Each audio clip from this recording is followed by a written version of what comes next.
안녕하세요. 2025년 5월 30일 금요일 필리핀 투데이입니다. 네, 안녕하세요. 오늘 필리핀의 주요 언론들을 보니까요. 교민 생활에 직접적인 영향을 줄 만한 그런 소식들이 좀 있더라고요. 맞습니다. 그래서 오늘 그 핵심 내용들만 좀 뽑아서 저희가 알기 쉽게 정리해드리려고 합니다. 네, 좋습니다. 바로 시작해 볼까요? 네. 첫 소식은 메트로 마닐라의 치안광화 관련된 이야기네요.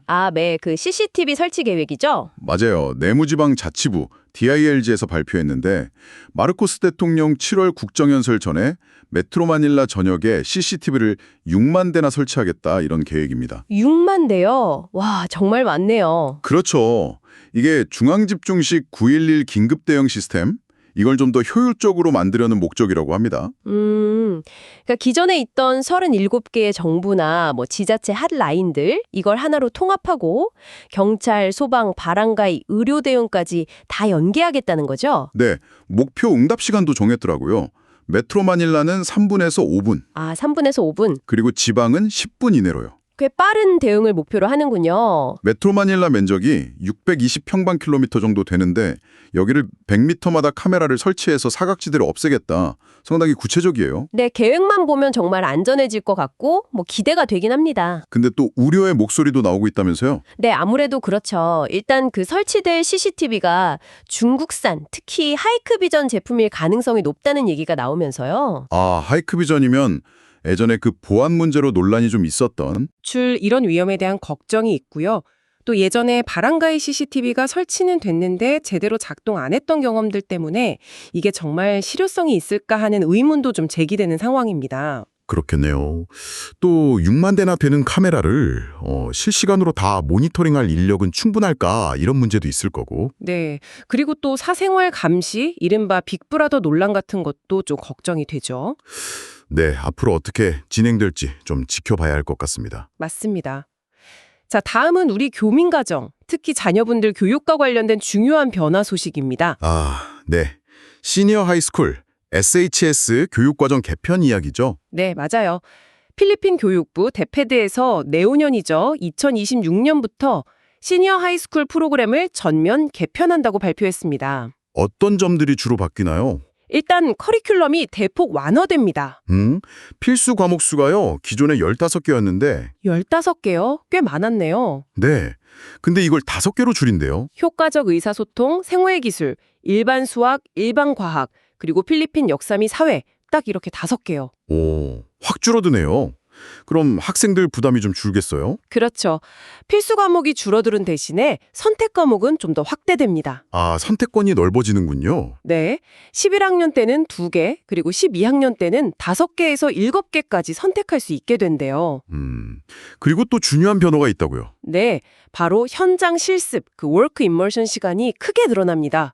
기존에 340시간이었는데 이걸 640시간으로요. 거의 2배 가까이 늘어나는 거죠. 와, 640시간이면 이건 정말 취업 준비에 실질적인 도움이 되겠는데요? 네, 그런 목적이 큰 것 같아요. 그리고 현재 4개인 SHS 트랙 있잖아요.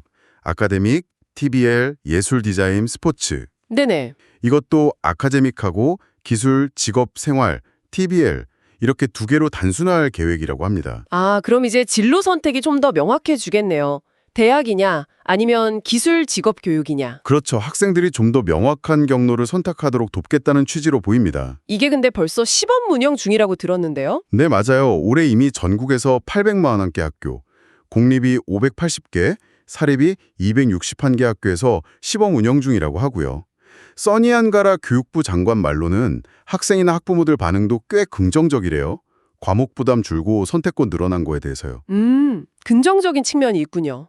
근데 또 한편으로는 기존 SHS 졸업생들이 대학 공부나 취업 준비가 좀 부족했다 이런 지적도 계속 있었잖아요. 맞아요. 그런 문제들이 있었죠. 그래서 이번 개편이 과연 그런 근본적인 문제를 해결할 수 있을지는 좀 더 지켜봐야 할 것 같습니다. 교육부하고 고등교육위원회, CHED 안의 협력이 아주 중요해 보이고요. 네, 대학에서 운영하는 그 브리칭 프로그램 이것도 좀 축소될지 어떻게 될지 논의가 필요하겠네요. 그렇죠. 연계가 잘 되어야 할 텐데요. 네. 자, 마지막 소식은 날씨입니다. 요즘 정말 덥죠? 네. 정말 너무 덥습니다. 파가사 예보를 보니까요. 오늘 루선 북부 지역은 남서기류하고 전선 시스템 영향으로 좀 흐리고 비가 오는 곳도 있겠다고 하는데요. 네. 근데 그 외 전국적으로는 여전히 체감 온도가 아주 높아서 주의가 필요합니다. 어제 5월 29일만 봐도 메트로 마닐라 체감 온도가 39도에서 40도에 달했고요. 네, 맞아요. 그리고 케손두 인판타 지역은 무려 46도, 투게가라오 시티는 45도까지 올라갔다고 하더라고요. 46도요? 와, 정말 상상하기 힘든 온도네요. 그렇죠. 살인적인 더위죠, 정말. 오늘 예상되는 체감 온도도 만만치 않습니다.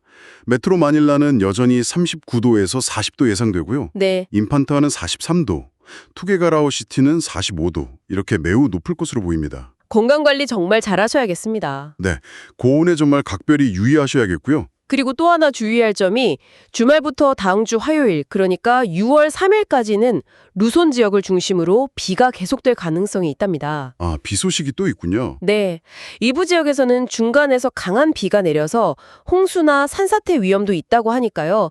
이 점도 미리 좀 대비를 하시는 게 좋겠습니다. 네, 알겠습니다. 고온에 폭우 가능성까지 날씨 변동이 심하네요. 네, 당분간은 계속 그럴 것 같습니다. 자, 오늘 저희가 준비한 필리핀 소식은 여기까지입니다.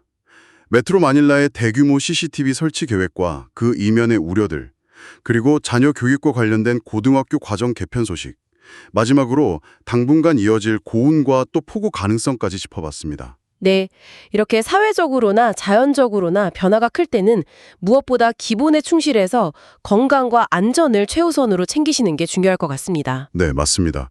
오늘 저희가 전해드린 정보가 필리핀 생활에 조금이나마 보탬이 되셨으면 좋겠습니다. 네, 혹시 더 유용한 정보나 다른 소식들이 궁금하시다면 저희 유튜브 채널 필리핀 투데이 구독과 좋아요도 잊지 마시고요. 궁금한 점이나 의견은 댓글로 편하게 남겨주세요. 네, 소통 환영입니다. 저희는 그럼 내일 또 새로운 소식들 준비해서 다시 찾아뵙겠습니다. 네, 감사합니다.